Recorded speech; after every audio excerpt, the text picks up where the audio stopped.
Ова не е само сторија за куче кое помага на болен човек. Ова е сторија за две суштества чии животи се надополнуваат. 35 годишниот Александар боледува од церебрална парализа. Пред 5 години, не можејќи да се сноси со последиците од болеста, тој запаѓа во психичка криза. Тогаш во неговиот живот влегува Бен, двомесечен лабрадор кој поминува ни специјална дресура за да помага на лица со попреченост. Му ги носи патиките кога треба додатна прошетка. Изурете брзо, не тука, не. Не тај, браво, уме. Браво.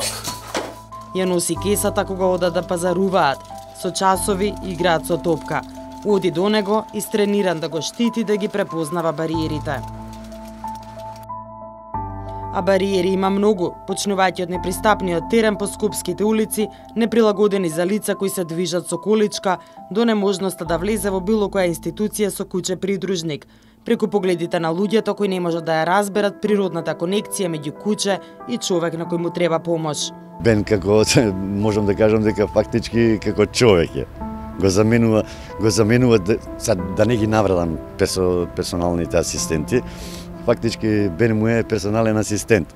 Имаат ли слух македонските институции? Може ли Александар да влезе во некоја македонска институција заедно со Бен?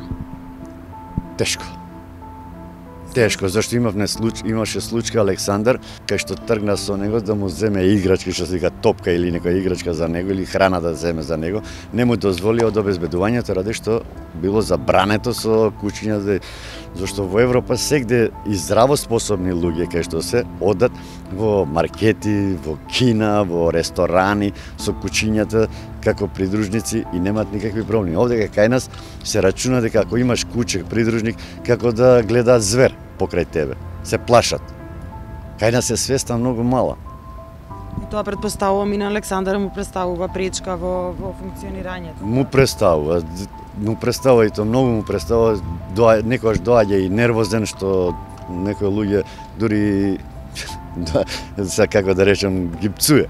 Нервозно ги пцуе, што се вика, како реагираат на кучето. А кучето воопшто ништо не им ни прави. Фактички ова куче што го гледате овдека е од мачка, да дојде мачка се плаши од мачка. А иначе е многу паметен. Кучето му помага на младиот Александар подобро да се носи со тешката диагноза, но државата замижува. Финансиската помош е мала, нема центри каде што тој може да престојува преку ден, а голем дел од лековите семејството ги купува приватно. Има церебралци кај што можат и да работат. Еве Александар на компјутер работи. Има завршено графички техничар, дизајн, кај што и држава треба да поведе малце сметка за тие лица што може да работат. Дали може на наплатна рампа во паркинзите да работи, или негде во некоја фирма кај што може стварно централа или најавување оној што му е добар говорат, али претежно церебралците не се со добар говор, може да работа со сема други работи. До тогаш светла точка во животот на момчето кое постојано се смее неговото семејство, каде посебно место зазема Бен, кучето чија единствена мисија е да го чува, заштити и расположи својот газда.